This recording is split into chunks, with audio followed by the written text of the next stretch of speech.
مساء الخير حبايبي، ازيكم عاملين ايه؟ يا رب تكونوا كلكم بخير وسعادة. النهارده حبايبي هعمل لكم بقى احلى حاجة هتاكلوها، يعني مش عارفة اقول لكم ايه عشان انا بحبه قوي قوي، فبالنسبة لي حاجة كده جميلة. النهارده هعمل لكم بقى الفايش الصعيدي. يلا حبايبي بينا على المقادير مع بعض. الخميرة بتاعته مش بتكون طبعا بالخميرة البيرة، احنا بنعمل لها خميرة مخصوصة اللي هي عبارة عن حمص اللي هو بتاع المقلة اهو، كلنا عارفينه اكيد. بناخد 3 معالق منه، 3 معالق كبار، ومعانا معلقه سمسم اللي هو السمسم العادي بتاعنا، مش مهم يكون محمص ني مش مشكله. ومعانا كوبايه ونص من الحليب، كوبايه ونص اللي هو المج اللي احنا في اي بيت بيبقى موجود. ومعانا برطمان زي ما انتم شايفين لازم يكون نضيف ومعقم. الحاجه هنعملها حبايبي السمسم والحمص ده هنطحنهم في المطحنه، بس مش هنطحنهم جامد جدا، هنطحنهم يكون فيهم زي حبيبات شويه، يعني يبقى خشن شويه. واللبن بتاعنا هنغليه وهنشوف مع بعض هنعمل ايه. انا دلوقتي هطحن السمسم والحمص واللبن احطه على النار وهنشوف مع بعض هنعمل ايه حبايبي. دلوقتي زي ما انتم شايفين انا طحنت الحمص بتاعنا، بص فيه حتت صغيره ازاي، وهنحطه في البرطمان بتاعنا اللي هم 3 معالق. ودي معلقه السمسم برضو طحناها برضو مش جامد قوي، يعني مخلين فيها برضو حبيبات كده بسيطه.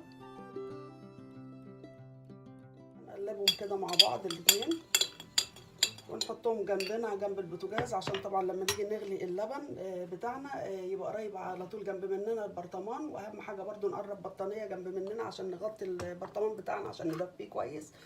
انا عملت الخميره دي مثلا الساعه 10، تاني يوم الساعه 10 لما بتطلع الخميره بتاعتنا، يعني بكره باذن الله الساعه 10 في نفس الميعاد نبص على الخميره ونبص عليها قبل ما ممكن تطلع من يعني حسب الجو. لو الجو حر قوي بتطلع قبل الميعاد بتاعها، لو الجو برد زي دلوقتي شتاء بتاخد يعني الميعاد بتاعها اللي هو 12 24 ساعه. حبايبي زي ما انتم شايفين اللبن بتاعنا بصوا خليناه يغلي، بس مش اول ما يعني يغلي شويه كده على طول نروح طافيين عليه، لا نخليه يغلي شويه ونقلب فيه اهم حاجه عشان ما يفرش. بصوا بصوا اهو دلوقتي هدلقه على الخميره بتاعتنا او الحمص بتاعنا، هي دي بقى الخميره بتاعتنا بتاعت الفايش الصعيدي اهو حبايبي زي ما انتم شايفين اللي هي كوبايه ونص اهو. واهم حاجه السرعه، نقلب بسرعه كده، نقلب الخميره كده بسرعه اهي.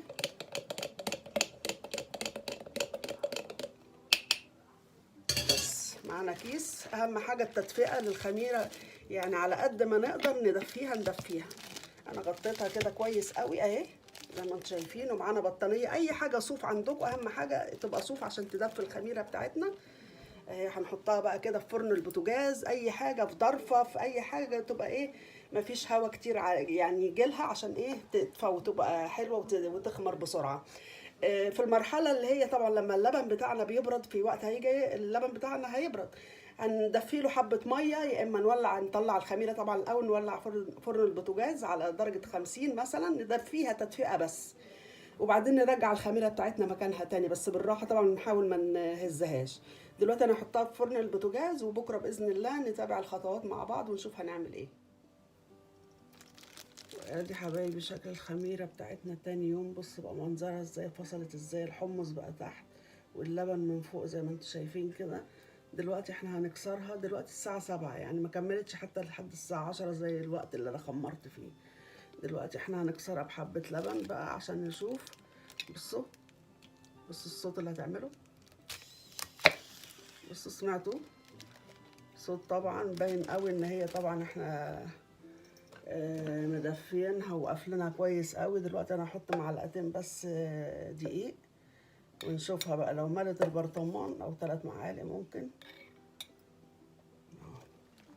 نقلبها بس كده اهوت، اهم حاجه نقلب الدقيق كويس. طبعا باينه خالص اهو، نشكر ربنا ان بص المنظر بتاعها عامل ازاي من جوه. بص المنظر اكني حاطين خميره بيره، طبعا باين خالص ان هي خمرانه ونشكر ربنا اهي. نحط حبه دقيق كمان،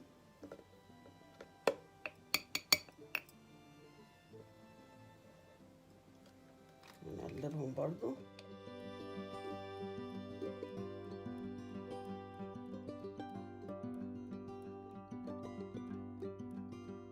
ندلق عليها حبه دقيق كده من فوق عشان تبان انها خمرت ولا لا، ده علامه كده ان هي خمرت ولا لا. ونقفل عليها زي ما كانت، تحطها في نفس المكان اللي احنا كنا حاطينه فيها اللي هي الفرن اهي. ونقفل عليها بس اهم حاجه كويس جدا اهي، ونغطيها زي ما كانت ونرجعها تاني الفرن. وادي حبايبي بعد ما الخميره، بعد ما انا حطيت لها 3 4 معالق دقيق كده، بصوا هي دافيه طبعا لان انا حاطه تحت منها ميه دافيه يعني ايدينا تستحملها. ادي شكلها بصوا بدات تعلى شويه عن الاول طبعا، وانا هفتحها دلوقتي واوريكم شكلها ايه. بصوا لازم تسمعوا صوت التكه دي اهي. بصوا شكلها ايه، انا هوريها لكم في الكاميرا اهي. بصوا منظرها دي كده، الفقاقيع اللي انتوا شايفينها كانها خميره بيره، بس دي مش خميره بيره، دي الخميره بتاعه الحمص. دلوقتي هنحط نص كيلو دقيق، نص كيلو بس عشان احنا مش هنخمر كميه كبيره، او يعني ممكن 3/4 كيلو مش مشكله. نزود حبه. الخميره التانية دي تعتبر كده تاني مرحله او تالت مرحله. الخميره التانية دي بتكتروها حسب كميه العجين او الدقيق اللي انتوا هتعملوه. لو هتعملوا كميه كبيره طبعا الكيلو ده ممكن يبقى 2 كيلو، لو هتعملوا مثلا كميه 10 كيلو ماشي. دلوقتي هندلق الخميره بتاعتنا على الدقيق، دي اهم حاجه. هي بصوا منظرها وانا منزلاها، بصوا منظرها طبعا واضحه جدا ان هي خمرانه وجميله. ميه متدافيه، مش تكونش سخنه خالص عشان ما تموتش الخميره اهي، ميه دافيه. نروشها كده اهي. بس لو عوزنا ميه تانية لما نحط ونعجن العجينه بتاعتنا، لو حسينا ان هي ماهيه او يعني محتاجه دقيق تاني هنحط. هنشوف بس كده القوام بتاعها مع بعض، وبرده هنحطها تاني في مكان دافي. اهم حاجه التدفئه للخميره دي بالذات. محتاجه حبه ميه طبعا عشان الدقيق لسه بتاعنا اهو زي ما انتم شايفين. خلاص كده مش محتاجين اي حاجه تانية نحطها. ننزل بقى العجين اللي وقع اللي في الجوانتي ده. القوام بتاعها اهو، لا هي طريه قوي ولا هي جامده اهي. نغطيها بقى بالغطا بتاعها، وبرده نلفها في البطانيه ونحطها في فرن البوتاجاز تاني، وارجع لكم حبايبي بعد ما تملى الحله خالص.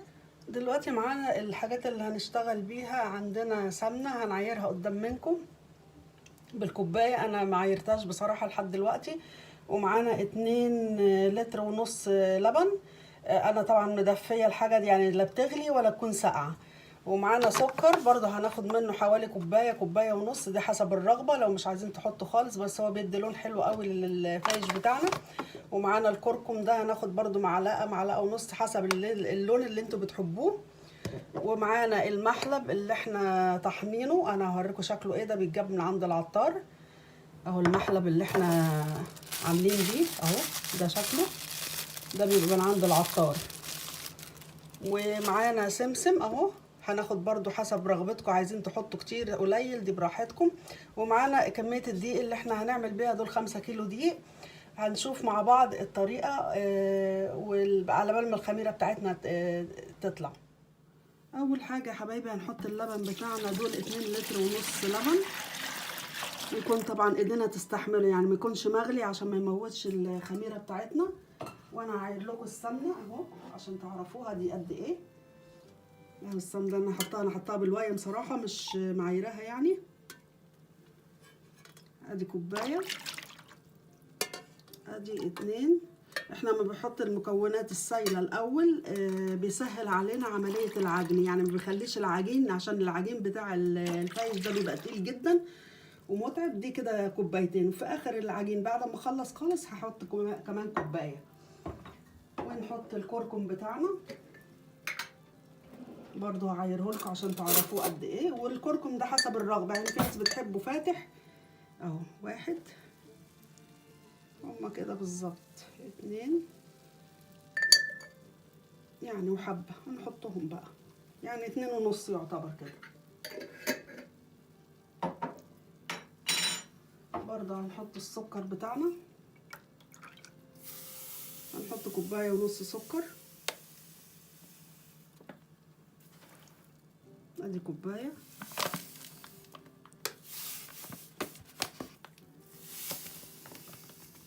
عايزين اكتر من كده بس ما تكتروش يعني عن كوبايتين. هنحط السمسم. السمسم ده بقى يعني كل ما تكتروه يبقى جميل قوي قوي قوي في الفايش. وهنحط المحلب، كل الحاجات اللي هي ايه الجافة على الحاجات السايلة. هنقلب طبعا كويس جدا الاول، لازم كله يدوب كويس قوي عشان طبعا السكر يدوب، كل حاجة تتجانس مع بعضها وما تبقاش في حتة فيها وحتة لا. دلوقتي بقى هنجيب الدقيق بتاعنا نفضيه. انا الكمية اللي انا هعملها دي 5 كيلو.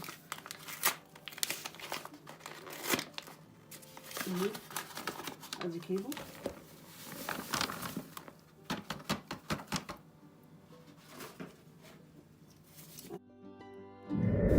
كمية اللبن دي لو حاسينها قليلة طبعا مش هتعجن العجينة، يعني العجينة تبقى تخينة، هنزود حبة لبن تاني. يعني هنشوف بس السمك بتاعها الأول ايه لونه ما نزود. مش عايزينها طبعا تبقى يعني ناشفة أو جامدة ولا سايلة في نفس الوقت أو طرية أوي، هتسيح مننا ومش هنعرف نلمها بعد كده، مش هيبقى حلو الفايش بتاعنا لو العجينة طرية أوي. كده الخامس.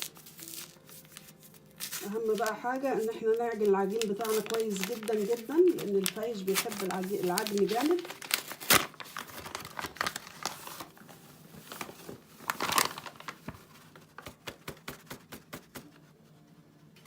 ادي حبايب الخميره اللي احنا خمرناها. بص دي تاني مرحله تعتبر، يعني شويه كده وكانت هتملى الحله خالص. دي اهم حاجه يكون خمرانه كويس جدا. دلوقتي هننزلها على العجين بتاعنا او على الدقيق بتاعنا. بصوا المنظر اكننا حاطين ايه، حاطين خميره بيره، بس احنا مش حاطين خميره بيره ولا اي حاجه. هننزل كل اللي في الحله طبعا.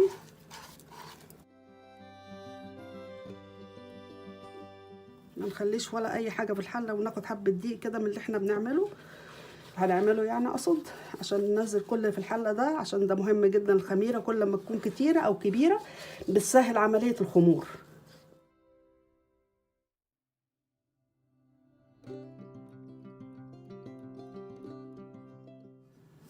بس كده. ونشد حيلنا بقى في العجن اهو.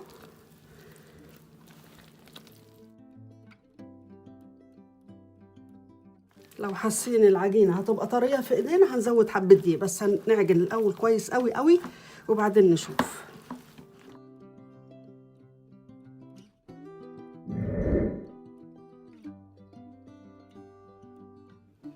دلوقتي حبايبي انا لقيت حبه اللبن قليلين فسخنت حبه لبن تاني اهو. ده لتر تاني لبن. ما ندلقش طبعا مره واحده، لازم نشوف كده العجين هيبقى شكله ايه. حطينا حبه اللبن ونعجن كويس اهو، عشان العجينه كده تعتبر جامده جدا، احنا مش عايزينها تبقى بالشكل ده اهي.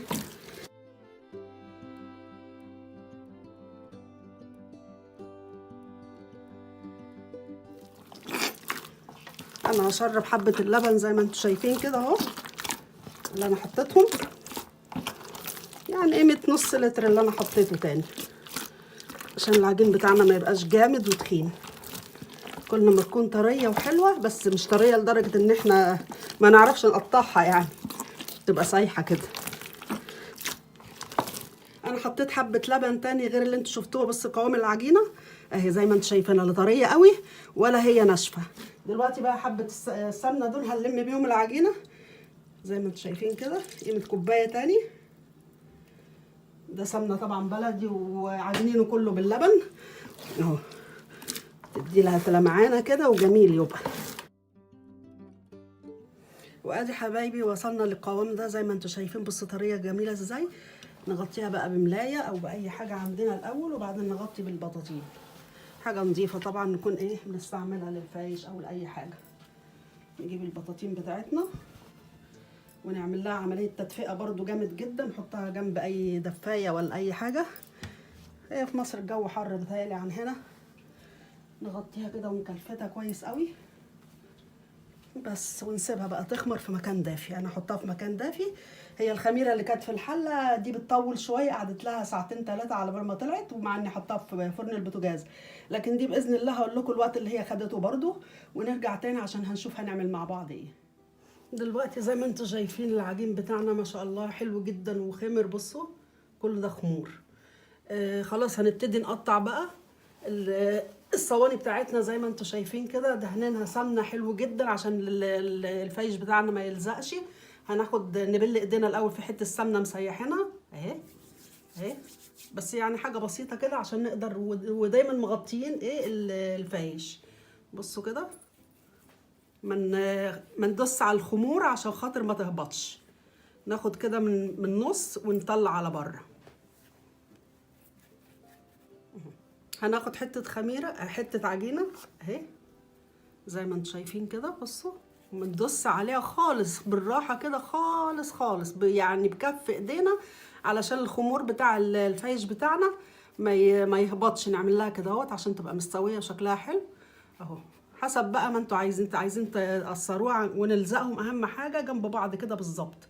وحاولوا على قد ما تقدروا يبقى ايديكم متساويه في القطعه اللي احنا بناخدها، يبقى قد بعض كله اهو. تاني واحده اهو اوريها لكم برضو. بصوا ايديا بكف ايديا كده بالراحه خالص، ماخد من النص اطلعها على بره اهي. نعملها كده اهوت عشان خاطر ايه تبقى مستويه وشكلها حلو برضو جنب بعض اهو. اقطع بقى العجين كله واوريه لكم. ادي يا جماعه الفايش بتاعنا بعد ما قطعت الكميه كلها زي ما انتم شايفين اهو. بصوا وانا بقطعه وبدا يخمر زي ما انتم شايفين، ما كانش كده طبعا في الاول خالص. ده تاني صاج اهو اهو، وده الاولاني اهو زي ما انتم شايفين كده. 5 كيلو دقيق عملوا لنا 6 صاجات زي ما انتم شايفين. حاجه جميله جدا، ومش هنعمله طبعا خالص الا غير لما الفرن، لما الفايش بتاعنا يخمر هنحط اول صاج اللي انتم شايفينه ده، اول صاج اهو. يعني فاضل له شويه كده، هوريكم طبعا تعرفوه ازاي ان هو خمر. بحركه معينه انا بعملها تعرفوا ان الفايش بتاعنا خمر. وبكده حبايبي الفايش بتاعنا زي ما انتم شايفينه كده خمر. ده كده خمر كويس قوي، ما نطولش عليه قوي في الخمور احسن بعد كده هيروح يهبط. هوريكم انا حركه هنا اهي. هنا بصوا الفتحات اللي هي الخرام بتاعه الفايش، بص صغيره ازاي. لو كبيره عن كده يبقى كده مش خمران. اوكي، لما تلاقي الخرام اللي ما بين كل واحده وواحده صغيره خالص يبقى كده خمران 100 100. يبقى دلوقتي هنولع الفرن على 250 فوق وتحت على اعلى درجه عندكم. احنا عندي اعلى درجه 300، انا هخليه 250 كفايه. هنشوفه بعد ما يطلع من الفرن. دلوقتي بعد ما هدي شويه، هو طبعا لسه سخن. بصوا بيتفصص عن بعضه في منتهى السهوله ازاي. انا طبعا يعني حاسه ان هو سخن جدا، فيعني هحاول ان انا اوريه لكم اهو. بصوا الجمال. ايه رايكم بقى؟ احلى فايش هتاكلوه باذن الله بالطريقه دي. اهم حاجه في الموضوع الخميره اهو، بس اهم حاجه نهويه كده اهوت عشان خاطر، لان الصاج اللي بعد منه هيجي برضو، فلازم ده نهويه ونبعده عن المكان ده عشان نقدر ندلق الصاج التاني اللي هيجي بعد منه. سخن نار، بس هتعملوا كده زي ما انا وريتكم كل مره. واول ما يطلع الصاج التاني تروح قلبينه برضو بنفس الطريقه اهو. بعد حبايبي ما نخلص الكميه كلها السوا الاول، هوريكم ازاي طريقه التحميص. طبعا انا مش هقدر احطه دلوقتي في الصاج عشان هو لسه سخن، لازم يهدى خالص لو نحطه في الصاجات بتاعتنا عشان ما يعرقش. هنرجع مع بعض ونشوف هنعمل ايه. بصوا يا جماعه، انا رصيت الصاج ده في نفس الصاج اللي انا سويت فيه. رصيت الفايش بتاعنا تاني فيه، بس بعد ما برد خالص طبعا الفايش والصاج. دلوقتي هوريكم طريقه الرص اهو. حبايبي بصوا بعمل ايه، بدي ظهر كل واحده للتانيه اهو كده اهو زي ما انتم شايفين كده.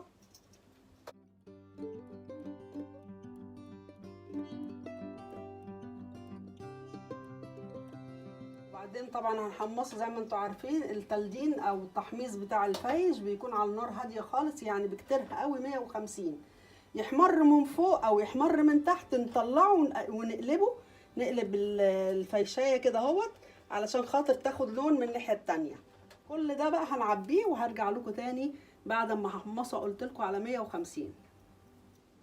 وبكده حبايبي الفايش بتاعنا خلص زي ما انتم شايفين. طبعا هو يعني بياخد وقت يومين بحالهم عشان الواحد يعمل الحاجه دي، مش بسهوله يعني ولا اي حاجه، بياخد مجهود جامد جدا. احنا حبايبي هنعمله في البيت بقى في منتهى السهوله. هو اللي بيحبه حتى لو في حبه مجهود كده بسيطه هيعملوا في اي وقت يعني، ومش هيهموا المجهود اللي بيعملوا. الفايش الصعيدي ده بقى حاجة معروفة يعني، حبايبنا الصعايدة عارفينه وبيحبوه جدا. ده الفطار الأساسي عندهم، بيحبوا الفايش قوي قوي. الفايش ده بصراحة يعني أنا بحبه في البيت دايما، ما يتقطعش من عندي في البيت. أتمنى حبايبي الوصفة تكون عجبتكم، ولو عجبتكم ما تنسيش بقى في اللايك والشير والسبسكرايب، وأقول لكم سلام، باي باي.